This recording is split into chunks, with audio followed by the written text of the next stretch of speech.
obrigado por vocês estarem aqui. Para nós é uma alegria muito grande. Mensagem ministrada nessa manhã está girando em torno do Natal. Nossas crianças passaram já, o Ministério Infantil já passou um recado lindo. Ontem, quando a minha esposa, eu estava em casa com ela, ela falou, vai preparar uma mensagem? Eu falei assim, não, a mensagem vai vir das nossas crianças. De fato, tudo que foi cantado, encenado e dito aqui faz muito sentido para nós, como cristãos. É óbvio que existe um grupo de pessoas, um grupo da Igreja de Cristo que acha que não deve comemorar Natal. Eu respeito toda e qualquer opinião nesse sentido.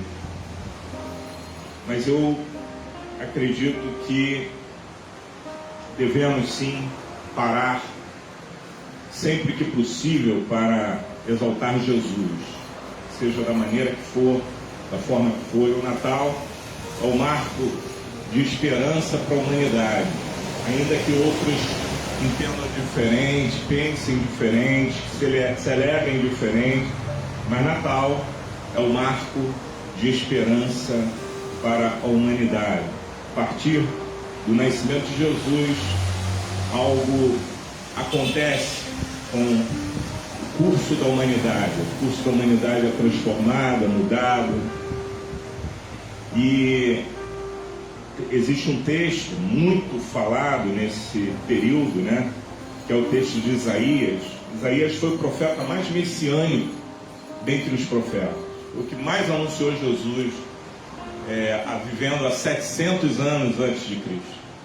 Mas ele anunciava Jesus e falava como se já tivesse acontecido. Eu acho interessante que a expressão de Isaías, na maioria dos momentos que ele expressa, falando do assunto, ele fala que já aconteceu, né? Ou ele fala no tempo passado, ou ele fala no tempo presente, e ele está anunciando uma mensagem futura. É esquisito até, né, para a gente compreender. Mas isso demonstra que o nosso Deus, que usava a boca de Isaías, é um Deus eterno, atemporal. Para ele, o que era para acontecer já tinha acontecido antes da fundação do mundo. Então, por isso, quando ele usa Isaías para trazer uma mensagem, ele fala dessa forma. Ele fala como se as coisas já tivessem acontecido. Abra sua Bíblia aí em Isaías capítulo 9. Vamos ler aí do versículo 1 ao versículo 7. Versículo 1 diz: mas para a terra que estava aflita não continuará a obscuridade. Deus, nos primeiros tempos, tornou desprezível a terra de Zebulon e a terra de Naftali. Mas nos últimos tornará glorioso o caminho do mar, além do Jordão, Galiléia dos gentios. O povo que andava em trevas viu grande luz, e aos que viviam na região da sombra da morte resplandeceu-lhes a luz. Tens multiplicado este povo, a alegria lhe aumentaste. Alegrem-se eles diante de ti, como se alegram na ceifa e como exultam quando repartem os despojos. Porque tu quebrastes o jugo que pesava sobre eles, a vara que lhes feria os ombros e o cetro do seu opressor, como no dia dos midianitas, porque toda bota com que anda o guerreiro no tumulto da batalha e toda veste revolvida em sangue serão queimadas, servirão de pasto ao fogo, porque um menino nos nasceu, um filho se nos deu, o governo está sobre os seus ombros e o seu nome será maravilhoso, conselheiro, Deus forte, Pai da eternidade, príncipe da paz, para que se aumente o seu governo e venha a paz sem fim sobre o trono de Davi e sobre o seu reino, para o estabelecer e o firmar mediante o juízo, a justiça, desde agora e para sempre. O zelo do Senhor dos Exércitos fará isso. Essa é a palavra que nós vamos meditar rapidamente. Olhar para Isaías capítulo 9, sem entender muito bem o que está acontecendo, fica um pouco confuso, um pouco obscuro. Primeiro ele está falando de uma terra que estava aflita. Deus, nos primeiros tempos, tornou desprezíveis a terra de Zebulon e a terra de Naftali, mas nos últimos dias tornará glorioso o caminho do mar, além do Jordão, na Galiléia dos gentios. Então, a primeira expressão parece que não tem vínculo com a parte do menino que nos nasceu, um filho que se nos deu, o principado está sobre seus ombros. Parece que Isaías está falando coisas desconexas, ou coisas que não têm conexão uma com a outra. Isso não é verdade, porque quando você começa a entender o contexto dessa palavra, você vai compreender o que Isaías está dizendo e de que maneira a profecia de Isaías desse dia, desse tempo aqui, ela reverberou até chegar a nós. E é importante entendermos que Isaías vivia num tempo de obscuridade espiritual, um tempo em que realmente havia um povo endurecido, um rei endurecido. Aqui nesse tempo da profecia, Acais era o rei, e Acais foi um rei muito complicado. O reino de Israel havia sido dividido depois do reinado de Salomão, reino do norte e o reino do sul. Acais reinava sobre o reino chamado Reino de Judá, que tinham 2 tribos, e o reino de Israel, que tinham as demais 10 tribos, reinava um outro rei, se não me engano, Ipe, o nome nesse momento aqui. E esse rei de Israel, ele investiu contra Judá. Ele se associou ao rei da Síria, investiu contra Judá, seus próprios irmãos, ou seja, empreendeu luta e batalha contra Judá. Acais era o rei de Judá, e Acais era um rei muito ruim no contexto espiritual. Então, quando Isaías começa a falar da obscuridade, do tempo difícil que ele estava vivendo, na verdade essa profecia não é só uma profecia para o futuro. Isaías estava falando de coisas que estavam acontecendo no seu tempo, que seriam transformadas, e estava também anunciando algo que iria acontecer depois. Mas, dentre tudo, o que Isaías estava dizendo é que a esperança de Israel estava num rei que viria e que seria o Senhor, e que seria de um governo tremendo, e que seria algo maravilhoso. E essa obscuridade da qual eles estavam vivendo nesse tempo, todos os capítulos de Isaías anteriores a esse aqui, você vai ler e vai verificar Isaías falando do tempo difícil da espiritualidade do povo e também do rei de Judá, que era Acais. Então, dentro deste conceito de obscuridade, de falta de paz, de falta de um rei, de um governo que refletisse a presença de Deus entre eles, Isaías começa essa profecia falando: mas para a terra que estava aflita, não continuará a obscuridade. Deus nos primeiros tempos tornou desprezível a terra de Zebulon e a terra de Naftali, mas nos últimos tornará glorioso o caminho do mar, além do Jordão, Galiléia dos gentios. O povo que estava em trevas, que andava em trevas, viu uma grande luz. Isaías começa a fazer um anúncio de que uma esperança começava a aparecer. E acho que no capítulo 5 ele fala de uma virgem que daria a luz. Enfim, ele estava anunciando Jesus, e ele estava dizendo que as trevas dariam lugar à luz, porque a luz viria, se manifestaria, e quando essa luz viesse, se manifestasse, então a obscuridade cairia, o povo que andava em trevas veria uma grande luz, ou seja, que aquele estado espiritual daquele povo não permaneceria assim, e que haveria uma mudança, que haveria uma transformação. Esse era o anúncio de Isaías, 700 anos antes de Cristo surgir. Isaías fala que essas trevas vão dar lugar à luz, E o povo que andava em trevas viu uma grande luz, e aos que viviam na região da sombra da morte resplandeceu-lhes a luz.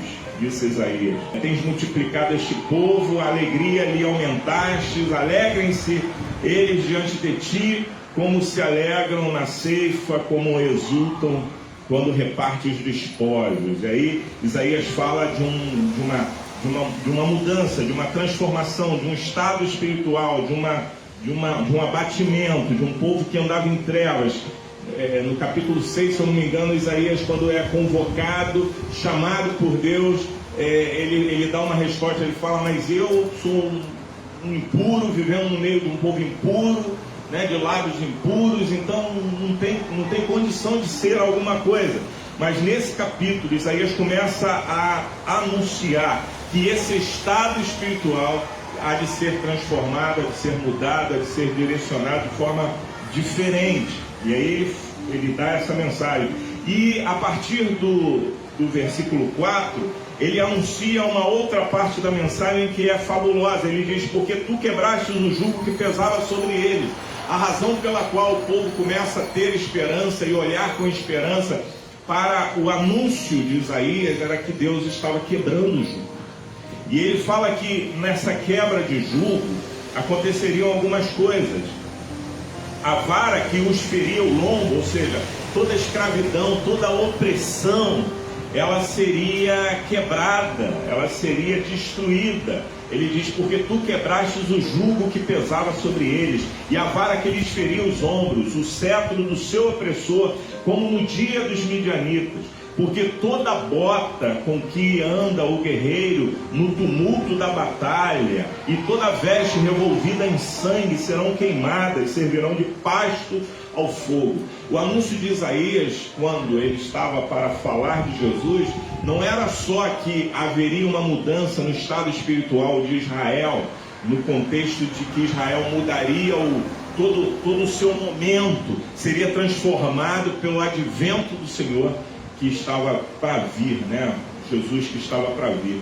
Mas ele diz que tanto a obscuridade, a falta de luz seriam dissipadas, mas também toda a opressão, toda a submissão involuntária a opressores seria também dissipada. Isaías anuncia isso. E aí, depois de anunciar isso, ele diz que um menino nos nasceu, um filho se nos deu. Agora ele fala como se tivesse acontecido um evento que gerasse tudo isso que nós estamos tratando. Aconteceu um evento, e esse evento, segundo as Escrituras, aconteceu lá na eternidade, lá no início da formação de tudo, né? Tudo se formou através dele, e sem ele nada do que existe se fez. Então ele fala de um evento, e ele trata isso no tempo como se já tivesse acontecido, apesar da materialidade do fato não ter ainda acontecido. Ou seja, Isaías estava ainda antes desse evento, cerca de 700 anos. Mas ele diz: porque um menino nos nasceu. Ele fala como se já tivesse acontecido. Porque o plano eterno do Senhor para a libertação, para tirar a obscuridade, do povo, para trazer paz ao povo, para tirar a opressão do povo, tudo isso já estava dentro do projeto de um menino que nasceu, um filho se nos deu, o principado está sobre os seus ombros. Aí Isaías começa a anunciar o motivo pelo qual toda a obscuridade, toda a falta de paz, toda a opressão que existia vai ser dissipada. Ele anuncia dessa forma. E aí ele diz: um menino nos nasceu, um filho se nos deu, o principado está sobre os seus ombros, o seu nome será maravilhoso, conselheiro, Deus forte, Pai da eternidade, príncipe da paz. Tudo isso em maiúsculo, nomes atribuídos ao Senhor Jesus, príncipe da paz, para que se aumente o seu governo e venha a paz sem fim.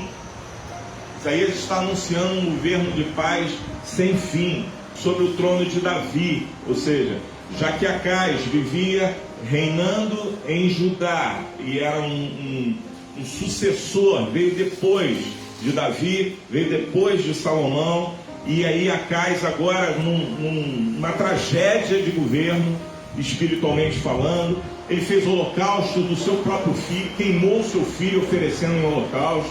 Acais foi um desastre como governante espiritual de Judá.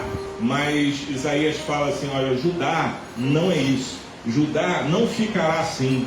Judá receberá uma luz que vai dissipar toda a escuridão. Judá receberá algo vindo da parte de Deus que vai tirar de Judá toda a opressão, todo o jugo. A realidade espiritual de Judá será transformada, porque um menino nos nasceu, um filho se nos deu, e o principado está sobre os seus ombros. O seu nome é maravilhoso, é conselheiro, é Deus forte, é Pai da eternidade, é príncipe da paz. É esse o rei que Isaías está anunciando. Razão pela qual nós temos que comemorar Natal. Porque quando isso se materializa de fato, nós, como igreja, gentios que não tínhamos parte nisso, começamos a deslumbrar a oportunidade de vivenciar o que Isaías anunciou para aquele tempo, para aquele povo. Porque na minha vida também foi assim. Na minha vida, sem Cristo, sem Jesus, ela era obscura. A minha vida sem Cristo, sem Jesus, era em trevas. A minha vida sem Cristo, sem Jesus, era sem paz.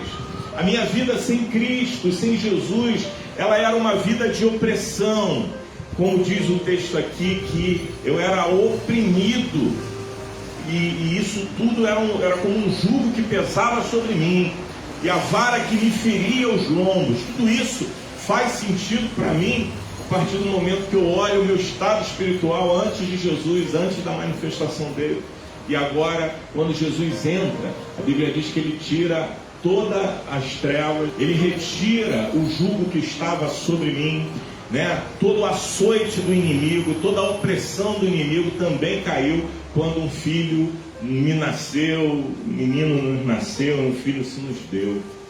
E essa verdade espiritual aconteceu conosco, aconteceu com cada um de nós que cremos no Senhor Jesus, que tivemos a experiência de contato com esse menino, além dessa obra gloriosa que foi feita e que Isaías anunciava para a realidade espiritual de Judá naquele tempo. Ele estava fazendo uma alusão àquele tempo, mas estava fazendo uma alusão a todo o tempo da existência da humanidade, no contexto de vida e de espiritualidade, de vida espiritual, porque existiriam outros momentos em que essa palavra haveria de se manifestar de forma plena. E assim foi e é na nossa vida, porque recebemos Jesus como um menino que nos nasceu, um filho que se nos deu, e todas as suas características, o seu nome maravilhoso, conselheiro, Deus forte, Pai da eternidade, príncipe da paz, nós também passamos a usufruir de todos esses benefícios com a experiência do nascimento do Filho de Deus. Isaías termina, pelo menos essa parte da profecia, essa parte do texto falando de Jesus, ele termina de uma forma linda, porque a última parte do versículo 7, ele diz: o zelo do Senhor dos Exércitos fará isso. Você percebe que Isaías usa um jogo de palavras e de verbos, ora no passado, ora no presente e ora no futuro? Leia esse texto que você vai ver isso. O menino nos nasceu, ou seja, já aconteceu. Um filho se nos deu, já aconteceu. O governo está presente sobre os seus ombros. O seu nome será maravilhoso, conselheiro. Então ele faz um jogo de palavras verbais, né? No tempo passado, no tempo presente, no tempo futuro. E isso parece uma loucura para quem não tem Deus, né, cara? Quem não entende a eternidade de Deus, não consegue compreender o que isso representa. Porque em um determinado momento, porque no mesmo texto Isaías faz a alusão de algo que já aconteceu, de algo que está acontecendo e de algo que vai acontecer. Como é que é isso? A eternidade de Deus está sendo manifesta nesse texto. Deus era, Deus é e Deus sempre será. Ele é, Ele era, Ele é e Ele será. Esta é a expressão da mensagem de Isaías, e o contexto final diz: o zelo do Senhor dos Exércitos fará isso. Ou seja, Isaías está dizendo assim: olha, eu estou falando de algo que ainda que não tenha acontecido na sua plenitude, eu estou anunciando que o Senhor dos Exércitos é fiel para realizar essa obra até o seu cumprimento final. Ou seja, não importa o que você já tenha visto que aconteceu, não importa, isso, o que aconteceu estava na mão do Senhor. Não importa também o que você está vendo que está acontecendo. E no tempo de Isaías era uma desordem espiritual. As pessoas estavam totalmente desorientadas. Não importa também o que aconteceu, o que está acontecendo no presente. Por quê? Porque um menino nos nasceu, um filho se nos deu. E ele fala assim, olha, e o zelo do Senhor fará isso. Ou seja, a palavra fiel e verdadeira se cumprirá até o fim, em todas as suas letras, em todas as suas promessas, em tudo aquilo que representa Jesus na vida de alguém, há de se cumprir até o fim. E é interessante entender que quando Isaías anuncia o seu reino, o reino do Filho de Deus, quando ele anuncia o reino do Filho que iria nascer, ou que já nasceu na expressão de Isaías, ele fala algo muito tremendo. Ele fala: o seu nome será maravilhoso, seu nome será conselheiro, Deus forte, Pai da eternidade, príncipe da paz, para que se aumente o seu governo e venha a paz sem fim. A expressão sem fim surge para garantir que aquilo que Jesus vai fazer, aquilo que Jesus faz na nossa vida, quando Jesus nasce na vida das pessoas, na nossa vida, ele garante algo que não termina, que começa assim, porque ele fala assim, olha, que venha a paz. Esse venha acontece num determinado momento, mas que venha a paz que não tem fim. Começa num determinado ponto, mas ela extrapola todo e qualquer tempo, porque o Senhor nos garante como eternidade. O anúncio de Isaías foi para aquele tempo, foi para o tempo de hoje e é para um tempo futuro. E eu quero encerrar falando desse tempo futuro para a gente fechar aqui o nosso momento, o nosso encontro dessa manhã. Quando Isaías fala de um reino que há de vir, um reino que é eterno, Isaías está anunciando também o reino maravilhoso, né? O reino de Deus já está entre nós. E nós espiritualmente já vivemos o reino de Deus que está entre nós. Mas é interessante que Isaías está anunciando também um reino futuro, que passa o seu tempo, passa o nosso tempo e vai apontar para um tempo, que é o tempo que nós também já vivemos, a esperança da glória. Quando nós olhamos para o tempo que vem, quando Daniel profetizou sobre os reinos que seriam estabelecidos desde a sua época até uma época futura, ele fala naquela época, na época desses reis, o Deus dos céus.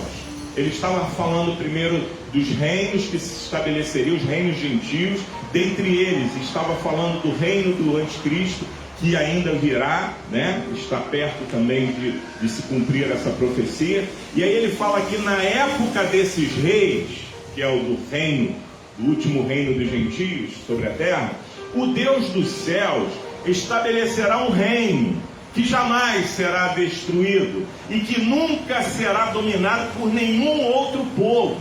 Destruirá todos esses reinos e os exterminará, mas esse reino durará para sempre.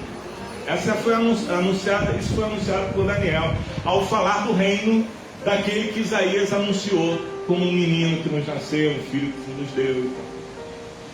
E aí lá em Apocalipse, João estava olhando para esta época da história do reino do Senhor, e a Bíblia diz assim: então vi um novo céu, uma nova terra. O primeiro céu e a primeira terra tinham passado e o mar já não existia. Vi a cidade santa, a nova Jerusalém, que descia do céu da parte de Deus, preparada como uma noiva adornada para o seu marido. Ouvi uma forte voz que vinha do trono e dizia: agora o tabernáculo de Deus está com os homens, com os quais ele viverá. Eles serão os seus povos, o próprio Deus estará com eles e será o seu Deus. Ele enxugará dos seus olhos toda lágrima, não haverá mais morte, nem tristeza, nem choro, nem dor, pois a antiga ordem passou. Aquele que estava sentado no trono disse: estou fazendo novas todas as coisas. E acrescentou: escreva isto, pois estas palavras são verdadeiras e dignas de confiança. Isaías, lá no último versículo, versículo 7, estava dizendo: porque o Senhor dos Exércitos garantiu isso, porque o Senhor dos Exércitos disse isso. Esse aqui já é um tempo futuro, não é mais o tempo de Isaías. Se nós colocarmos aí os anos que já temos vivido, 2022 anos, com mais de 700 de Isaías, com mais o período que ainda vamos viver, tudo isso vai somar uma quantidade de anos enorme, né? Uma quantidade de anos enorme. Mas é interessante que lá no momento em que João está enxergando o tempo futuro, ele faz menção de algo muito especial que Isaías já tinha dito. Ele diz: olha, estas palavras são verdadeiras e dignas de confiança. Pode acreditar no que está escrito, meu irmão, porque vai se cumprir em sua totalidade. Veio se cumprindo ao longo do tempo, desde Isaías, antes de Isaías, desde o início da formação do mundo, vem se cumprindo e se cumprindo e se cumprindo, está se cumprindo no nosso tempo. Nós estamos vendo a palavra de Deus se cumprir no tempo de hoje, e a Bíblia diz que estas palavras são dignas de toda a reverência, de toda a verdade, dignas de confiança é a expressão. Porque elas são verdadeiras, porque elas não vão passar, porque todas elas vão se cumprir. E ele continua dizendo: disse-me ainda, está feito, eu sou o alfa e o ômega, o princípio e o fim. A quem tiver sede darei de beber gratuitamente da fonte da água da vida. O vencedor herdará tudo isso, e eu serei o seu Deus, e ele será o meu filho. Esse é o reino anunciado lá atrás por Isaías. Quando Isaías fala do reino, do menino que nasceu e o principado está sobre os seus ombros, ele está anunciando esse reino também, que é um reino que ainda vai vir, que vai se estabelecer. Em Apocalipse ainda está escrito: ele me levou no Espírito a um grande alto monte, mostrou-me a cidade santa, Jerusalém, que descia do céu da parte de Deus. Ela resplandecia como a glória de Deus, e o seu brilho era como o de uma joia muito preciosa, como jaspe, clara como cristal. Tinha uma grande e alta muralha, com 12 portas, 12 anjos junto às portas. Nas portas estavam escritos os nomes das 12 tribos de Israel. Nomes das 12 tribos de Israel, irmãos, aponta para a fidelidade de Deus, ok? Entenda isso. Porque em todo tempo as Escrituras vão apontando sinais de quem Deus é, das suas características, de como Ele é. E assim, quando Ele fala assim: olha, estará nessa cidade o nome das 12 tribos de Israel, sabe o que Deus está dizendo? Eu sou fiel na minha palavra em todo tempo. No curso da eternidade, a minha palavra ecoará e continuará ecoando em fidelidade. Porque um dia eu prometi a um homem que eu faria isso da sua descendência. E quando houver a consumação dos séculos, quando isso tudo acontecer, a minha fidelidade estará apontada na cidade, com 12 portas, com 12 portões, onde estarão escritos o nome das 12 tribos, por conta da fidelidade de Deus. Havia 3 portas ao oriente, 3 ao norte, 3 ao sul e 3 ao ocidente. A muralha da cidade tinha 12 fundamentos, e neles estavam os nomes dos 12 apóstolos, apontando agora para a era da igreja. Não vi templo algum na cidade, pois o Senhor Deus Todo-Poderoso, o Cordeiro, são o templo. A cidade não precisa de sol nem de lua para brilharem sobre ela, pois a glória de Deus a ilumina, e o Cordeiro é a sua candeia. As nações andarão na sua luz, toda obscuridade cairá, toda treva cairá. Tudo aquilo, o mundo está caminhando para densas trevas. Você percebe isso? Densas trevas, cada vez mais densas trevas. Mas o que a palavra tem para nós em relação à promessa do menino que nos nasceu é que essas densas trevas também hão de cair, terão fim, todas as densas trevas. As nações andarão na sua luz, e os reis da terra lhes trarão a sua glória. Suas portas jamais se fecharão de dia, pois ali não haverá noite. A glória e a honra das nações lhes serão trazidas. Nela jamais entrará algo impuro, nem ninguém que pratique o que é vergonhoso ou enganoso, mas unicamente aqueles cujos nomes estão escritos no livro da vida do Cordeiro. Percebem o valor da mensagem poderosa de Isaías capítulo 9, quando ele fala que um menino nos nasceu, um filho se nos deu, o principado está sobre os seus ombros, ou o governo está sobre os seus ombros, seu nome será maravilhoso, conselheiro, Deus forte, Pai da eternidade, príncipe da paz. Ninguém vai conseguir mudar isso, porque o final do texto diz: o zelo do Senhor dos Exércitos fará isso. Deus está aliançado conosco nessa palavra. E eu queria dizer que esta é a razão pela qual nós temos que comemorar Natal.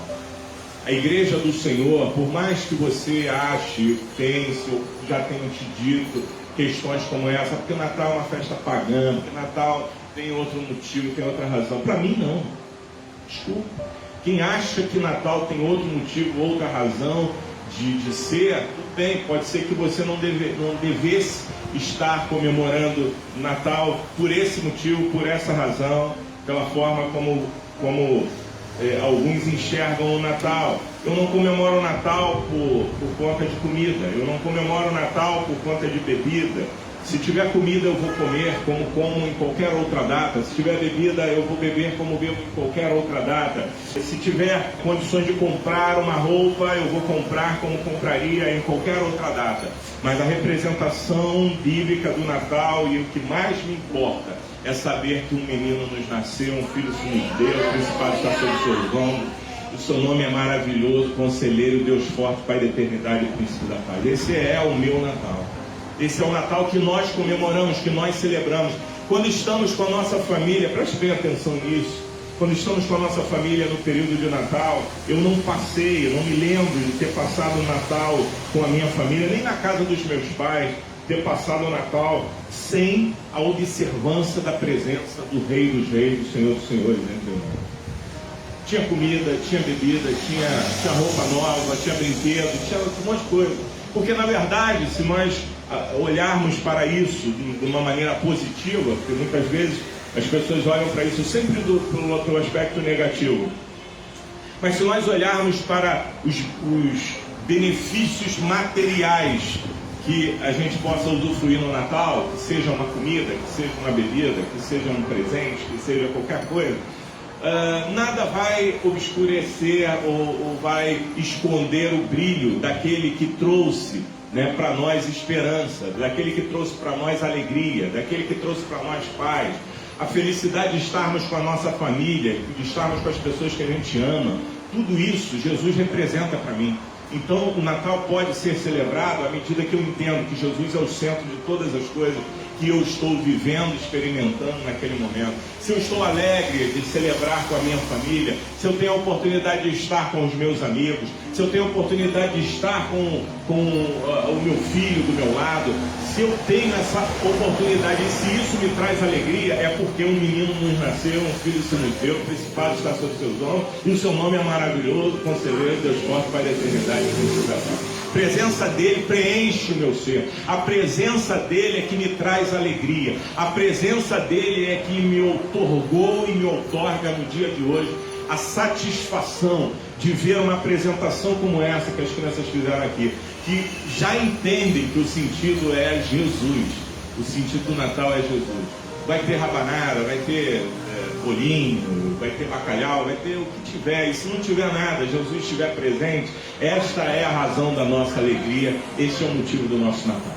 Eu queria deixar essa palavra porque esse será o nosso último encontro como igreja nesse lugar desse ano.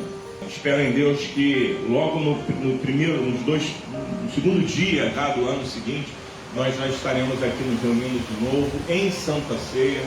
E na verdade toda essa expectativa, de Natal, de Ano Novo, de de uma passagem de um ano que termina e vai começar outro. Tudo isso gera sim uma expectativa, uma esperança, mas a nossa esperança está no menino que nasceu, né?